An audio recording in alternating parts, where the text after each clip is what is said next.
The whiskey aisle has never been more crowded, yet some of the most beloved brands are straight up robbing you. Charging premium prices for whiskey that belongs in a plastic jug, while genuinely excellent bottles collect dust on lower shelves. Today, we are exposing 6 American whiskey brands draining wallets without delivering flavor and revealing the 2 that actually deserve your money. Number 1 might be the best bottle you ever spend your money on.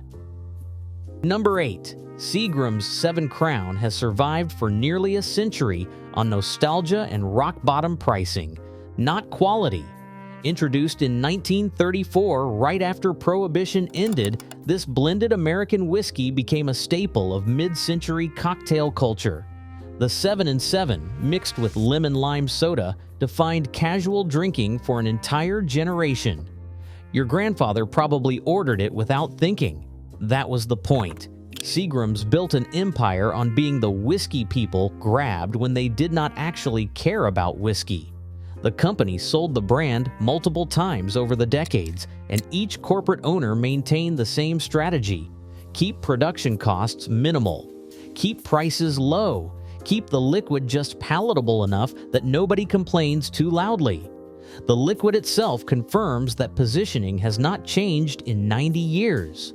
Blended American whiskey means they combine neutral grain spirits with a small percentage of straight whiskey, creating something technically legal but barely recognizable as whiskey at all.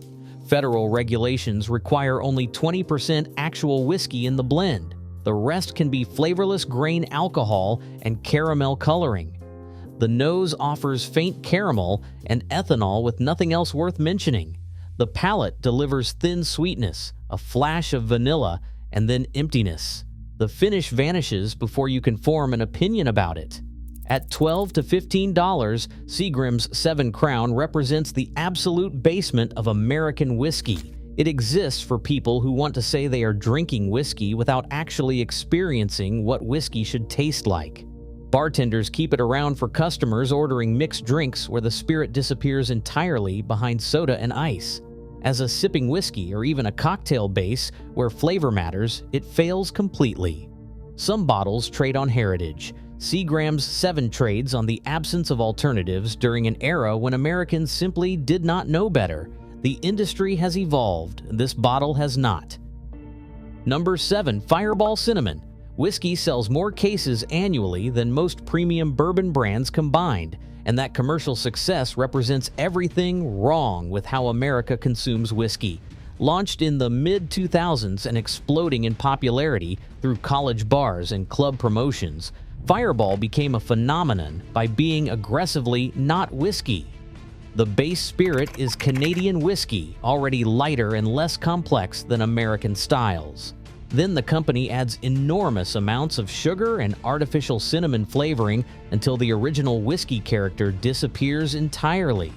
What remains tastes like liquid candy, specifically designed to mask any actual whiskey flavor so people who dislike whiskey can pretend they are drinking it. The ingredient list tells the story more clearly than any tasting note could. Fireball contains propylene glycol, a compound also used in antifreeze and electronic cigarette liquid. Several European countries temporarily banned the product over concerns about this ingredient, though it remains legal in the United States at the concentrations used. The sugar content approaches liqueur territory, making this closer to schnapps than whiskey, despite the label claiming otherwise. At 33% alcohol by volume, it sits well below the 40% minimum required for American whiskey classification, which is why the label carefully spells it the Canadian way without the E. Fireball succeeds because it requires nothing from the drinker. No appreciation of craft, no understanding of flavor development, no willingness to experience what distillers actually create when they make real whiskey.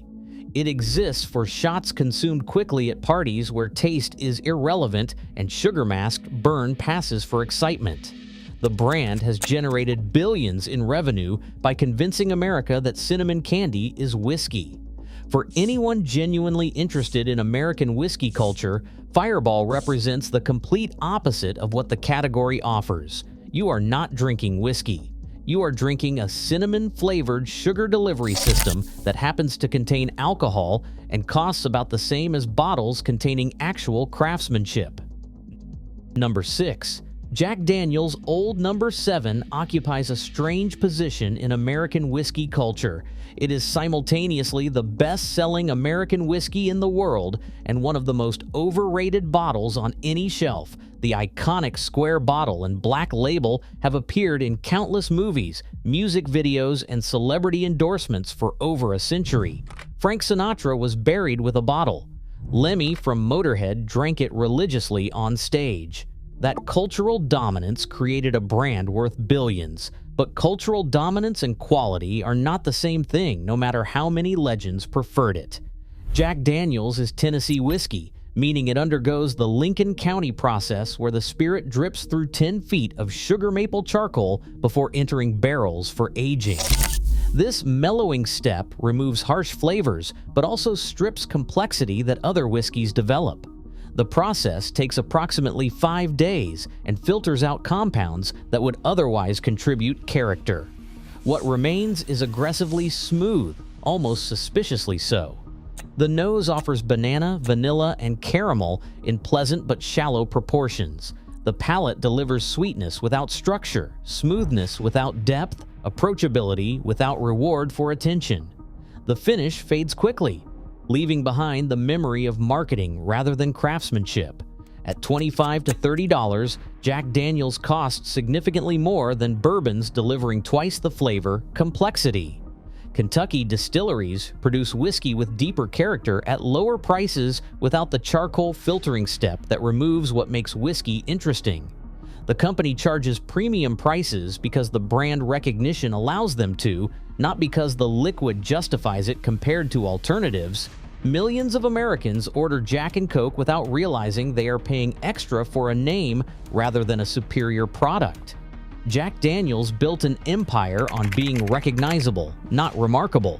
For casual drinkers who prioritize smoothness above all else and have no interest in exploring what whiskey actually offers, it serves that narrow purpose adequately.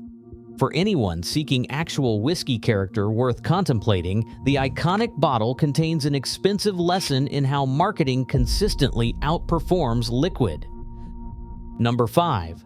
Templeton Rye arrived with a romantic origin story about Iowa farmers preserving Prohibition-era recipes passed down through generations, and consumers eagerly paid premium prices for that heritage. The brand claimed connections to Al Capone, who allegedly favored the whiskey during his criminal empire days. Marketing materials emphasized small batch production, authentic Midwestern craftsmanship, and a recipe supposedly unchanged since the 1920s. Bottles featured phrases like "the good stuff" and imagery evoking bootlegger mystique. The only problem was that almost none of it was true.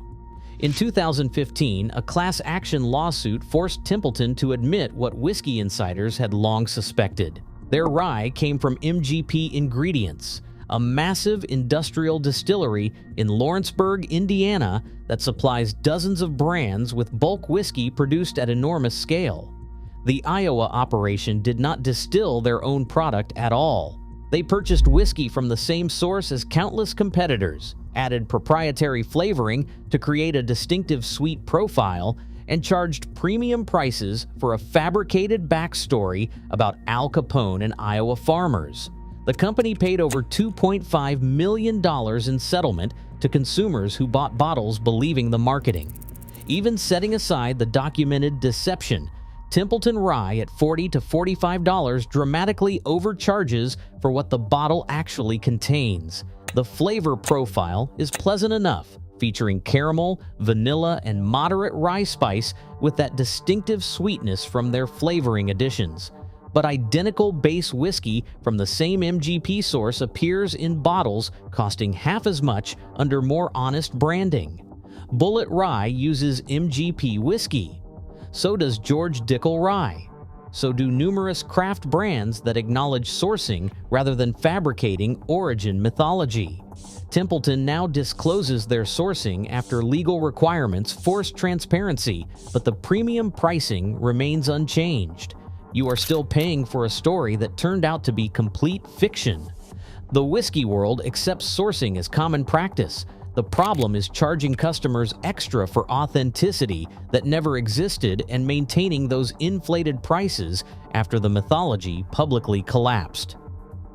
Number 4. WhistlePig 10-year commands $75 to $90 per bottle, positioning itself firmly in the luxury rye whiskey category where few American brands dare to compete. The Vermont-based brand arrived in 2010 with ambitious claims about farm-to-bottle production, estate-grown grains, and artisanal craftsmanship in the Green Mountains. Marketing materials emphasized the pastoral 500-acre Shoreham farm, the dedication to reviving American rye whiskey traditions, and the vision of founder Raj Peter Bhakta, who purchased the property after appearing on The Apprentice. The imagery suggested small-batch American rye whiskey made with obsessive attention to quality and local character. What most consumers did not realize for years was that WhistlePig spent the entire first decade selling whiskey sourced entirely from Alberta distillers in Canada. The 10-year-old rye in those expensive bottles featuring Vermont barns and pastoral farmland crossed the international border before ever seeing the Green Mountain State. WhistlePig did not hide this information exactly, but they certainly did not emphasize it while charging American craft premium prices. The company now produces some whiskey on site after investing in distillation equipment and tripling grain production. However, the flagship 10-year expression that built the brand and still generates most revenue continues to rely heavily on sourced Canadian stock blended with some Vermont production. The liquid itself delivers pleasant butterscotch, caramel, and oak with moderate rye spice and undeniable smoothness. It is genuinely enjoyable whiskey that would earn praise and loyalty at a more reasonable price point, reflecting its actual origins. The problem is that $75 buys exceptional American rye from distilleries actually making their own product from grain to glass without Canadian imports. WhistlePig charges luxury prices for whiskey produced elsewhere while maintaining an image of Vermont craftsmanship their sourcing does not honestly support. The company argues that blending and finishing constitute meaningful craft deserving premium pricing. Perhaps that argument holds merit. But when customers pay top-shelf rates expecting American rye whiskey made in Vermont, receiving Canadian imports finished with marketing feels like a technicality stretched well beyond its reasonable limits. Number 3. Michter's U.S. Star 1. American whiskey exists in a category so deliberately vague it practically invites consumer confusion. Not bourbon, not rye, not corn whiskey, just American whiskey, which under federal regulations means almost anything fermented from grain and aged in oak. Michter's charges $45 to $50 for this ambiguity while providing virtually no information about what you are actually buying beyond carefully crafted marketing language about quality and tradition. The mash bill remains completely undisclosed. The age statement does not exist. The sourcing history involves purchased whiskey from undisclosed distilleries for many years, though the company now operates production facilities in Louisville and claims to distill their own product. Everything about Michter's U.S. Star 1 American whiskey is deliberately mysterious, and that cultivated mystery costs you premium prices for information they refuse to provide. The flavor profile is pleasant enough, offering caramel, vanilla, baking spice, and gentle oak in inoffensive proportions. Nothing offensive emerges. Nothing remarkable either. The whiskey tastes like competent bourbon without the regulations requiring them to call it bourbon, which raises the obvious question of why they avoid that classification if the whiskey would qualify. That flexibility might serve the distillery's purposes, but it provides no benefit whatsoever to consumers paying $50 for something they cannot even properly categorize on their shelf. Michter's original incarnation operated in Pennsylvania and went bankrupt in 1989 after decades of decline. The current company purchased the brand name in the 1990s and spent years building a luxury image while sourcing whiskey from other producers. Their marketing emphasizes heritage, stretching back to 1753, connecting to a completely different Pennsylvania distillery with no actual relationship to current production beyond the purchased trademark. It is heritage by acquisition rather than heritage by continuity. The bottle looks prestigious on any bar shelf. The pricing suggests exclusivity and limited availability. The liquid inside is perfectly acceptable whiskey sold at completely unacceptable markups that fund marketing rather than reflect production costs. You are paying for brand mystique carefully manufactured by advertising professionals, not quality that justifies the premium compared to transparent alternatives at half the price. Those are the 6 bottles systematically draining American wallets while delivering disappointment in fancy glass and fabricated mythology. Now for the 2 whiskeys that actually earn their shelf space and your honest money through honest production and transparent value. Number 2. George Dickel. Bottled in Bond represents Tennessee whiskey finally living up to its considerable potential after decades of playing second fiddle to a more famous competitor.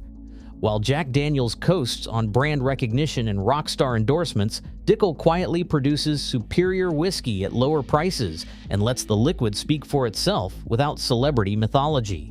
This remarkable expression carries a 13-year age statement and follows the strict regulations of the Bottled in Bond Act of 1897, meaning production at a single distillery during a single season, aging at least 4 years under government supervision in federally bonded warehouses, and bottling at exactly 100 proof. Those requirements were designed to guarantee authenticity when whiskey fraud ran rampant in 19th century America. Today, they guarantee quality and transparency that most premium bottles cannot match regardless of price. For $35 to $40, you receive legal guarantees of quality, verified aging, and production integrity stronger than any marketing claim printed on fancy labels. The whiskey undergoes the same Lincoln County processed charcoal mellowing as Jack Daniel's, filtering through sugar maple charcoal before entering barrels. But where Jack Daniel's emerges stripped of complexity, George Dickel somehow retains remarkable character while gaining that signature Tennessee smoothness. The nose opens with rich caramel, toasted oak, and vanilla bean complexity developed over more than a decade of patient barrel aging.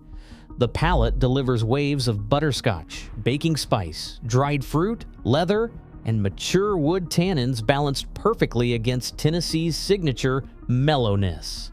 The finish extends remarkably long for whiskey at this price point, warming without harshness, revealing new notes of tobacco and dark chocolate as it slowly fades. George Dickel has operated in Tullahoma, Tennessee since 1870, using the same chill-filtered, limestone-rich water source and traditional production methods across 3 centuries. The company never achieved Jack Daniel's cultural dominance, which might explain why they cannot charge the same brand premium despite producing demonstrably superior whiskey. Their loss becomes your gain. While Jack Daniel's Old No. 7 delivers pleasant simplicity at $30 with no age statement, George Dickel Bottled in Bond delivers genuine complexity at similar prices with 13 verified years of aging. This is Tennessee whiskey made for people who actually want to taste what Tennessee whiskey can become with patience and care. No marketing mythology required, no celebrity endorsements necessary. The whiskey earns respect through merit alone, and that merit dramatically exceeds its modest price. Number 1. Rittenhouse Rye Bottled in Bond is the whiskey that makes bartenders smile knowingly, and accountants shake their heads in disbelief. At $25 to $28 for a bottle of 100 proof straight rye whiskey aged at least 4 years under federal supervision, it represents the most lopsided value proposition in American whiskey and possibly in all of spirits. This is the bottle that professionals reach for when building cocktails that demand real rye character without destroying profit margins or compromising quality. It is also the bottle that quietly embarrasses rye whiskeys, charging 3 times as much in blind tastings conducted by people who cannot see the labels or price tags. Heaven Hill has distilled Rittenhouse in Kentucky since acquiring the brand, though the name itself dates back to Philadelphia in 1934 when it honored the historic Rittenhouse Square neighborhood. The bottled-in bond designation means everything about production is verified and regulated by federal law. Single distillery production, single distilling season, 4 years minimum aging in government-supervised bonded warehouses. Bottling at exactly 100 proof with nothing added or removed. No tricks, no ambiguity, no marketing language that might mean something different than consumers assume. Just honest rye whiskey made under rules specifically designed to guarantee authenticity during an era when fraud dominated American spirits. The flavor profile immediately demonstrates why this bottle became a bartender legend passed down through generations of professionals. The nose explodes with rye spice, caramel, dried herbs, and a distinctive mineral quality that announces serious whiskey. The palate delivers waves of black pepper, cinnamon, vanilla bean, toasted oak, and earthy grain character with enough proof to stand up against any cocktail ingredient without disappearing into the background. The finish carries remarkable length, spicy and warm, and complex enough to reward straight sipping when cocktails are not the evening mission. Every classic rye cocktail tastes measurably better with Rittenhouse as the foundation. Manhattan's gain, backbone, and structure they cannot find with softer ryes. Sazeracs discover their soul and historical authenticity. Old fashions develop the spice complexity the original recipe demands before bourbon became the default spirit. Whiskey sours find balance between sweet and sharp that lesser ryes cannot achieve. Yet despite this professional reputation built over decades behind the best bars in America, Rittenhouse never climbed into premium pricing territory alongside competitors with better marketing departments. Heaven Hill kept the bottle affordable because competing on value rather than manufactured image has always been their strategy as a family-owned company without shareholders demanding maximum margins. The result is a whiskey that has won more blind tastings against expensive competitors than anyone bothers counting anymore. WhistlePig charges $75 for sourced Canadian rye finished with Vermont pastoral marketing. Michter's demands $50 for ambiguous American whiskey shrouded in deliberate mystery. Templeton asks $45 for whiskey that arrived with fabricated Prohibition mythology. Rittenhouse delivers superior flavor with complete transparency about production and aging for less than $30. The math could not possibly be clearer for anyone willing to do the calculation. The best rye whiskey value in America has been sitting patiently on lower shelves this entire time, wearing a plain label without celebrity endorsements, waiting for drinkers smart enough to ignore the marketing noise and taste what actually matters. Once you understand what $25 buys in this remarkable bottle, every overpriced rye on the shelf above it looks exactly like the scam it actually is.